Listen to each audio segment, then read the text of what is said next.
Yes.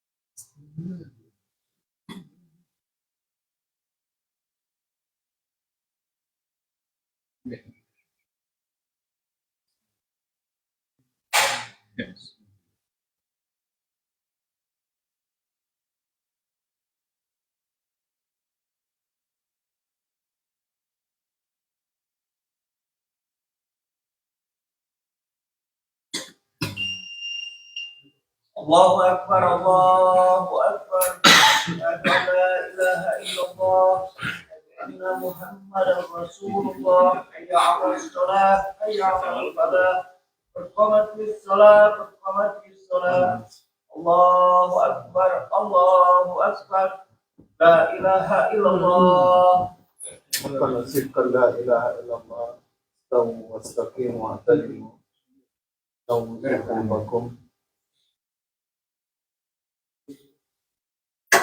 صفوفكم الله أكبر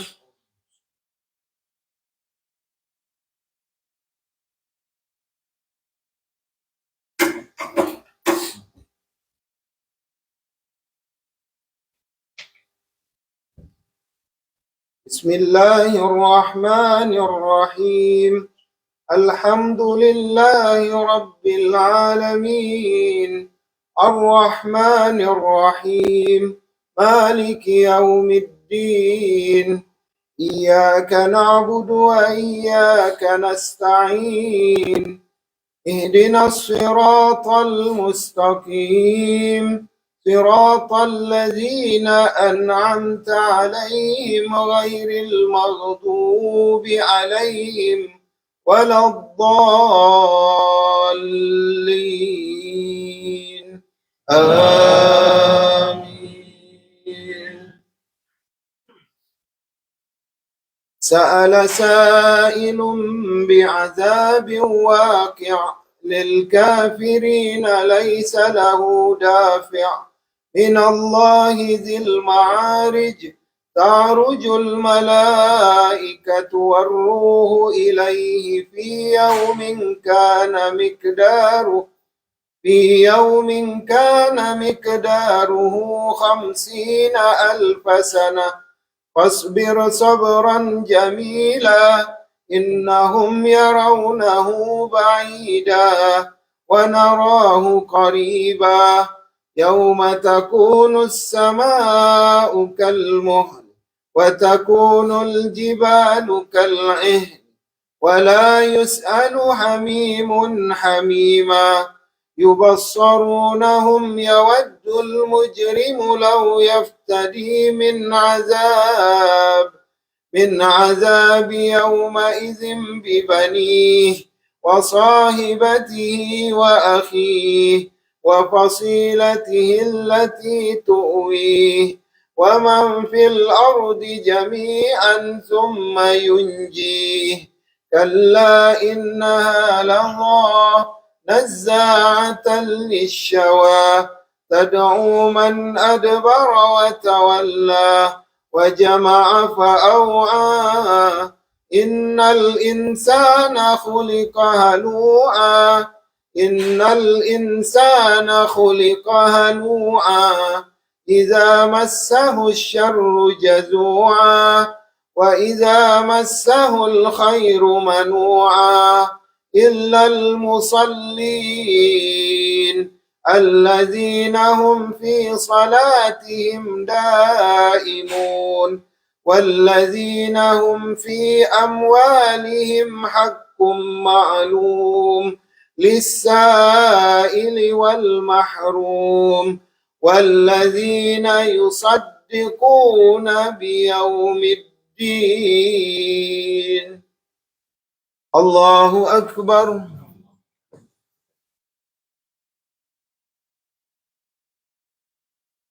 سمع الله لمن حمده. الله أكبر.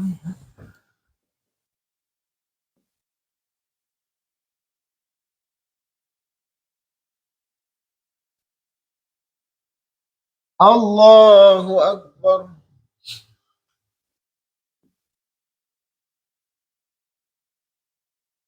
الله أكبر.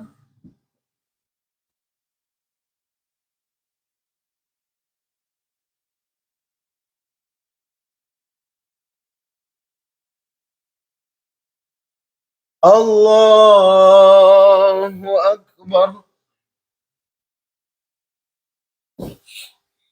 بسم الله الرحمن الرحيم. الحمد لله رب العالمين الرحمن الرحيم مالك يوم الدين إياك نعبد وإياك نستعين اهدنا الصراط المستقيم صراط الذين أنعمت عليهم غير المغضوب عليهم ولا الضالين آمين. الحاقة ما الحاقة وما أدراك ما الحاقة كذبت ثمود وعاد بالقارعة فأما ثمود فأهلكوا بالطاغية وأما عاد فأهلكوا بريح صرصر آتية سخرها عليهم 7 ليال وثمانية أيام هسوما فترى القوم فيها صرعى كأنهم أعجاز نخل خاوية فهل ترى لهم من باقية وجاء فرعون ومن قبله والمؤتفكات بالخاطئة فعصوا رسول ربهم فأخذهم أخذة رابية إنا لما طغى الماء حملناكم في الجارية لنجعلها لكم تذكرة وتعيها أذن واعية ونفخ في الصور نفخة واحدة وانشقت السماء فإذا هي يومئذ واهية والملك على أرجائها ويحمل عرش ربك فوقهم يومئذ 8 يومئذ تعرضون لا تخفى منكم خافية فأما من أوتي كتابه بيمينه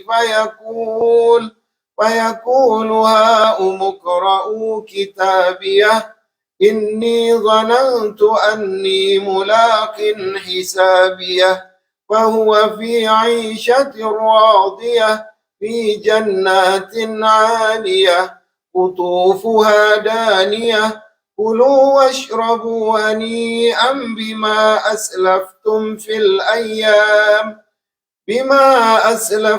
في الأيام الخالية وأما من أوتي كتابه بشماله فيقول يا ليتني لم أوت كتابيه ولم أدر ما حسابيه يا ليتها كانت القاضية هلك عني سلطانيه خذوه فغلوه ثم الجحيم صلوه ثم في سلسلة زرعها فاسلكوه إنه كان لا يؤمن بالله العظيم ولا يعد على طعام المسكين فليس له اليوم هاهنا حميم ولا طعام إلا من غسلين لا يأكله إلا الخاطئين. الله أكبر.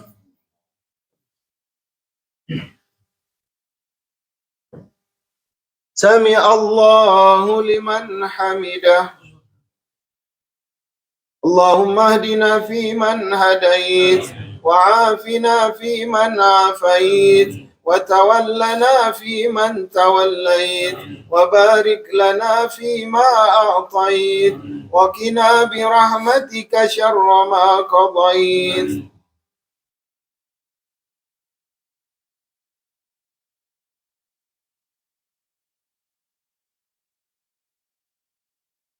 وصلى الله على سيدنا محمد وعلى آله وصحبه وسلم. الله أكبر.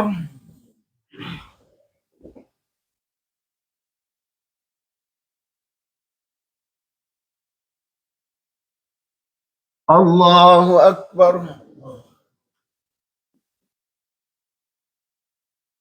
الله أكبر.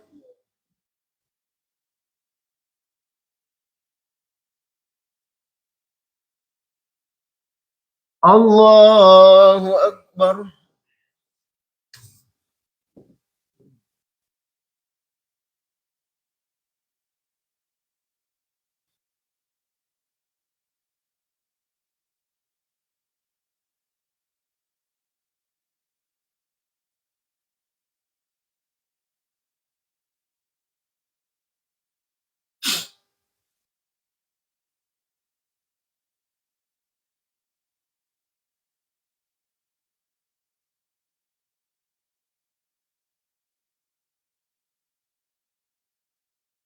السلام عليكم ورحمة الله. السلام عليكم ورحمة الله وبركاته. استغفر الله العظيم. استغفر الله العظيم. استغفر الله العظيم الذي لا إله إلا القيوم وأتوب إليه. لا إله إلا الله وحده لا شريك له له الملك وله الحمد يحيي ويميت وهو على كل شيء قدير. اللهم أنت السلام ومنك السلام وإليك يعود السلام فحينا ربنا بالسلام ودخلنا جنة دار السلام تباركت ربنا وتعاليت يا ذا الجلال والإكرام. اللهم أعنا على ذكرك وشكرك وحسن عبادتك. آمين. الله لا إله إلا هو الحي القيوم لا تأخذه سنة ولا نوم له ما في السماوات وما في الأرض. من ذا الذي يشفع عنده إلا بإذنه يعلم ما بين أيديهم وما خلفهم ولا يحيطون بشيء من علمه إلا بما شاء. وسع كرسيه السماوات والأرض ولا يؤوده حفظهما وهو العلي العظيم. إلهنا أنت مولانا سبحان الله.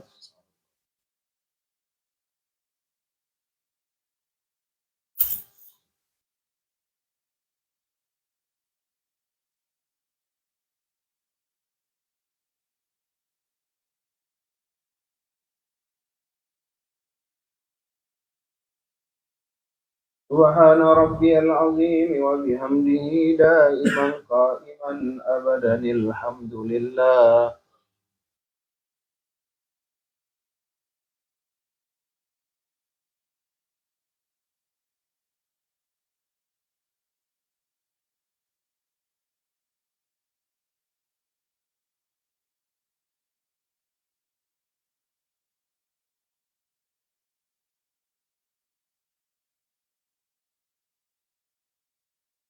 الحمد لله رب العالمين على كل حال وفي كل حال ونعمة. الله أكبر.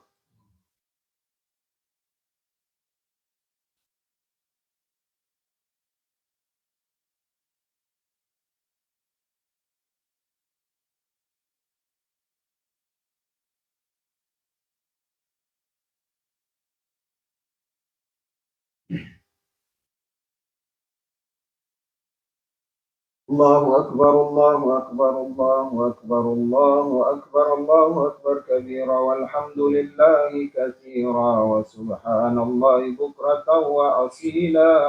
لا إله إلا الله وحده لا شريك له له الملك وله الحمد يحيي ويميت وهو على كل شيء قدير.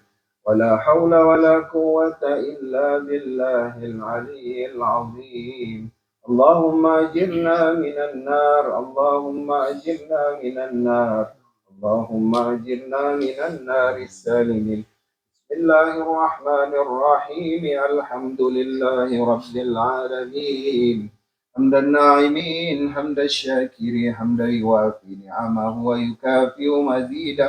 يا ربنا لك الحمد كما ينبغي لجلال وجهك الكريم وعظيم سلطانك. اللهم صل على سيدنا محمد وعلى آل سيدنا محمد. اللهم إنا نسألك سلامة في الدين وعافية في الجسد وزيادة في العلم وبركة في الرزق وتوبة قبل الموت ورحمة عند الموت ومغفرة بعد الموت. اللهم هون علينا في سكرات الموت والنجاة من النار والعفو عند الحساب. ربنا ظلمنا أنفسنا وإن لم تغفر لنا وترحمنا لنكونن من الخاسرين. اللهم بارك لنا في أولادنا وبناتنا وذرياتنا ولا تضرهم، ووفقهم على طاعتك في أمرك وارزقنا برهم. اللهم لا تدع من مقامنا هذا ذنبا إلا غفرت، ولا دينا إلا قضيت، ولا مريضا إلا شفيت، ولا ميتا إلا رحمت في برزتهم، ولا متزوجا إلا أعطيتهما ولد أولاد صالحة، ولا شبابا إلا زوجته، ولا طالبا إلا نجحت، ولا حاجة من حوائج الدنيا والآخرة إلا فرجتها ويسرتها يا رب العالمين. اللهم أصلح دنيانا الذي فيها معاشنا، وأصلح لنا آخرتنا الذي فيها معادنا، وأصلح بيننا وبين إخواننا الإندونيسيين في لوس أنجلس، وثبت قلوبنا على طاعتك، ووحد قلوبنا على دينك. اللهم ثبت علينا بالإيمان والإسلام كاملين. اللهم اغفر لنا ولوالدينا وارحمهم كما ربونا صغارا. اللهم ارحمنا وارحمهما واجعل الجنة مأواهما ومثواهما يا رب العالمين. ربنا لا تزغ قلوبنا بعد إذ هديتنا وهب لنا من لدنك رحمة إنك أنت الوهاب. ربنا آتنا من لدنك رحمة وهيئ لنا من أمرنا رشدا. سبحانك لا علم لنا إلا ما علمتنا إنك أنت العليم الحكيم. ربنا زدنا علما وارزقنا فهما. اللهم انصر الإسلام والمسلمين ودمر أعداءك أعداء الدين وأذلة الشرك والمشركين. ربنا هب لنا من أزواجنا وذرياتنا قرة أعين واجعلنا للمتقين إماما. ربنا تقبل منا إنك أنت السميع العليم وتب علينا إنك أنت التواب الرحيم والحمد لله رب العالمين.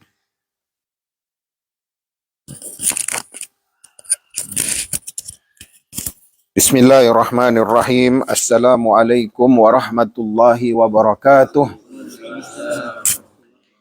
Alhamdulillahillazi wa kafa, wassalatu wassalamu ala nabiyil mustafa wa ala alihi wa sahbihi ahlus sidqi wal wafa. Asyhadu an la ilaha illallah wa asyhadu anna muhammadar rasulullah. Allahumma fasalli wa sallim wa barik ala nabiyyina wa habibina wa qudwatina Sayyidina Muhammadin wa ala alihi wa sahbihi wa sallim.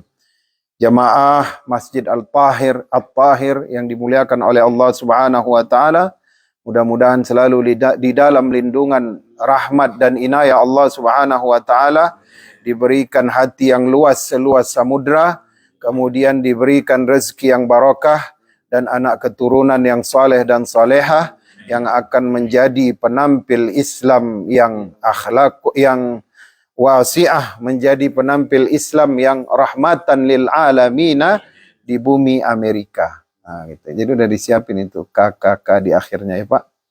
Jadi agak miss satu. Kali kedatangan kedua, kita level keilmuannya harus naik.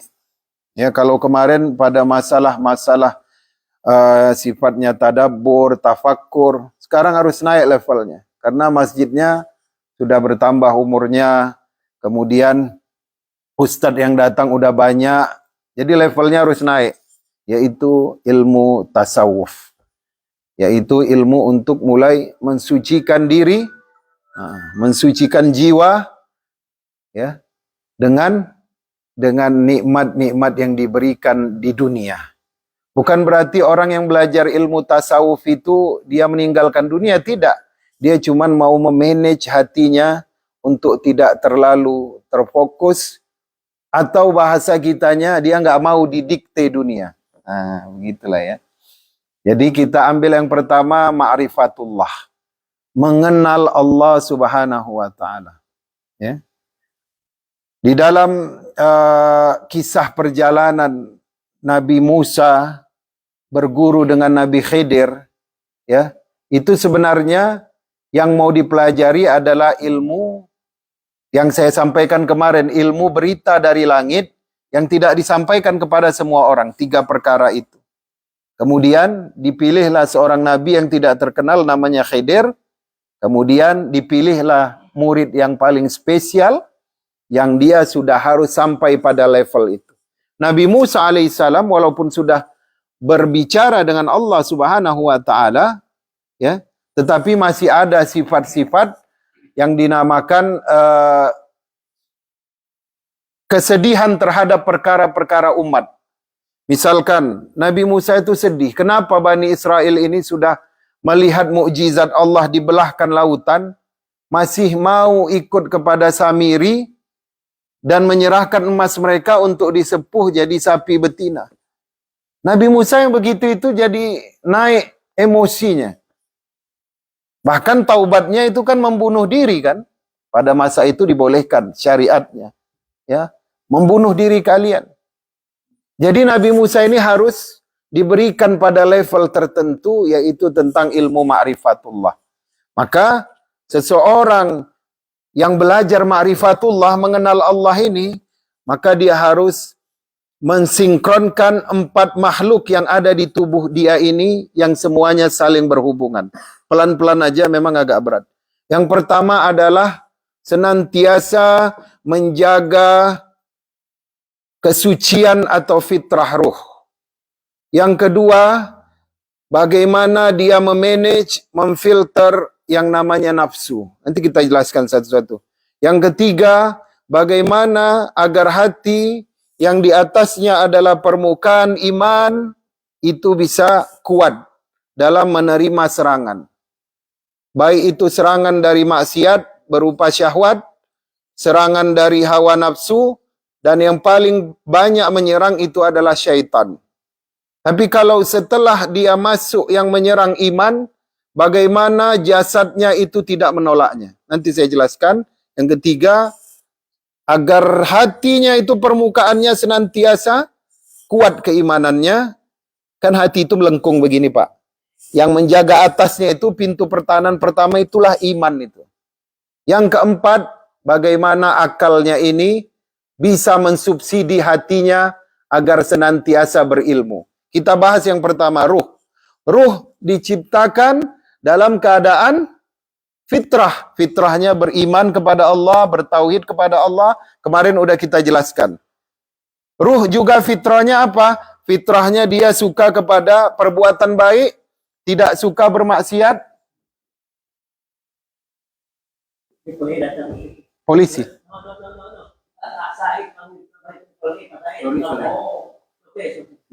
Ini hari sekolah enggak kan? Hari libur kan?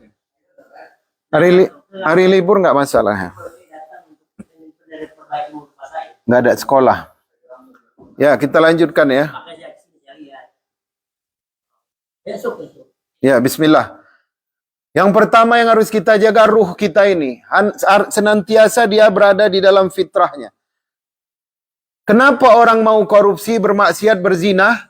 Karena ruhnya tidak dapat subsidi. Astagfirullah. Kebiasaan orang Indonesia nih. Subsidi ya. Karena ruhnya tidak dapat nutrisi. Apa nutrisi ruh? Tentulah Al-Quran. Karena dia kan difitrahkan bertauhid. Ilmu tauhid di mana? Di dalam Al-Quran. Makanya ketika orang masuk Islam, dia bersyahadat, dia menangis itu. Kenapa? Karena pada saat itulah antara akal ya dengan ruhnya itu klop. Maksudnya itu matching. Akhirnya apa?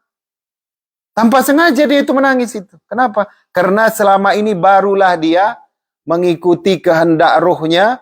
Karena ruhnya memang diciptakan sebagai manusia bertauhid. Ruhnya itu menolak, dia nyembah kayu, dia nyembah batu, dia menolak itu ruhnya itu. Cuman kalah. Kalah dengan akal, kalah dengan nafsu, kalah dengan syahwat. Jadi ruh ini harus senantiasa kita jaga nutrisinya. Kadang-kadang ya Pak, mohon maaf sekali. Di Indonesia ini, kita besarin anak, kita besarin badannya. Tapi kita nggak jaga nutrisi ruhnya. Kadang ada anak kuat, besar, gagah. Tapi ternyata ruhnya kopong. Ya, ketika dia masuk dalam sebuah instansi.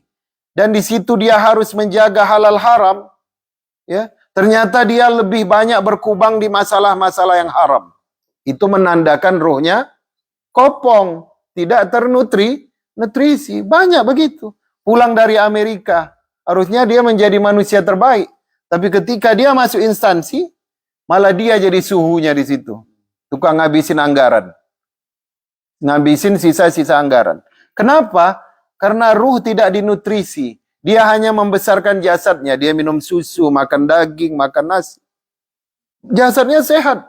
Tapi ruhnya belum tentu ada nutrisi. Nutrisi ruh itu Al-Quran, majelis ta'lim, mendengarkan bacaan Al-Quran, salat berjamaah, subuh berjamaah, bertawakal kepada Allah, doa kepada Allah. Itu semuanya nutrisi bagi ruh. Orang yang jauh dari Al-Quran, jauh dari jamaah, jauh dari masjid, itu ruhnya sebenarnya kopong. Dan kalau mereka dipercayakan sesuatu, mereka akan berkhianat. Saya sering jadi diundang jadi penceramah subuh di komplek-komplek kementerian. Allahu Akbar. Yang sholat itu siapa Pak? Tukang kebun, ART, sama yang masih tingkatnya masih C, golongan C. Itu yang kelas-kelas satunya, eselon-eselon satunya keluar subuh. Enggak. Mereka umrah tiap tahun, haji. Tapi subuh enggak di masjid. Maka selagi para eselon satu itu enggak di masjid, sholat subuh, maka selagi itulah anggaran di kementerian itu akan dimakan secara buas dan liar. Karena ruhnya tidak ada nutrisi. Bohong semuanya kalau dia badannya bagus tapi ruhnya kopong, tidak dianggap hidup oleh Allah Subhanahu wa taala.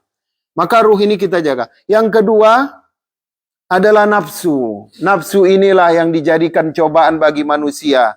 Kenapa diciptakan surga dan neraka? Karena untuk membalasi manusia yang mempunyai nafsu. Malaikat dia diciptakan untuk bertasbih, memuji dan mensucikan Allah. Maka malaikat dia nanti tidak nyantai di akhirat, Pak. Dia bekerja malaikat, ngurusin perkara neraka, perkara surga, perkara hisab, mizan. Sementara orang beriman, dia itu pure, santai, tinggal menerima servis dari para malaikat. Apa yang menyebabkan kita diberikan surga atau neraka? Inilah satu, ini namanya nafsu. Kata orang-orang sufi, nafsu ini memang dia diciptakan suka berbuat buruk, suka bermaksiat. Kan di dalam Al-Quran itu dikatakan, innan nafsa la ammaratun bisu. Sesungguhnya nafsu itu mengajak kepada perbuatan buruk. Tapi Allah nggak kasih secara membabi buta. Allah kasih solusinya. Nafsu kamu yang paling utama apa? Masa muda, syahwat. Allah kasih. Puasa. Nggak sanggup puasa, sudah sanggup nikah, nikah. Kemudian manusia dewasa, uang, materi, properti, segala macam. Itu semua jadi impian manusia. Itu siapa yang minta? Nafsu. Allah kasih pintu. Pintu perdagangan, pintu tawakal, subuh ke masjid, aku bukakan dunia kepadamu. Salat sunnah 2 rakaat sebelum fajar, khairun laka minad dunya wa ma fiha. Lebih baik dari seisi dunia dan segalanya. Maksudnya apa? Allah akan buka semua pintu-pintu rezeki dunia itu melalui amalan-amalan terbaik tadi. Nafsu itu Allah kasih, tapi Allah kasih pintu-pintu solusinya.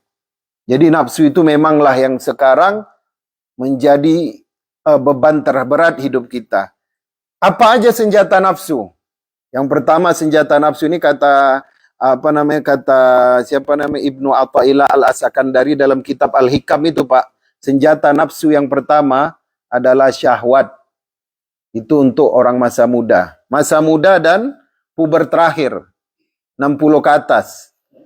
Kalau kan makanya saya cerita kemarin yang terakhir itu dia harus dapat 18 lagi tuh, Pak. 18 teenagers ya. Supaya hidupnya kembali kepada ruh yang suci tadi. Karena ruh kita ini suci. Kalau kita bawa buat maksiat, jasadnya kotor, ruhnya ikut jasad. Jadi yang pertama syahwat, puber pertama sama puber terakhir. Ini dalam kitab Al-Hikam ini. Yang kedua, yang menjadi serangan nafsu itu adalah masa setelah perkawinan, yaitu nafsu terhadap harta benda dunia. Semua kita pengen. Yang ketiga, yang dia menyerang dari semenjak lahir sampai mati, ini syaitan. Syaitan itu menyerang manusia sampai dia sakratul maut, dia masih ngumpul di kaki kita itu. Nyamar dia jadi orang tua kita yang sudah meninggal. Dia bawa air dingin. Karena orang yang sakratul maut itu kan badannya panas. Kita nggak terasa, tapi dia merasakan panas. Dia bawa air yang dingin. Ibunya bilang, nak, ikut Isa Al-Masih, karena ibu sekarang di dalam surga. Minum air ini sebagai tanda persetujuanmu. Tapi sebenarnya itu siapa? Syaitan yang menyamar sebagai ibunya. Dan itu diberikan oleh Allah kesempatan. Makanya orang yang nggak mengaji kasus-kasus fitnah dunia, fitnah sakratul maut, bisa lewat nanti terikut syaitan.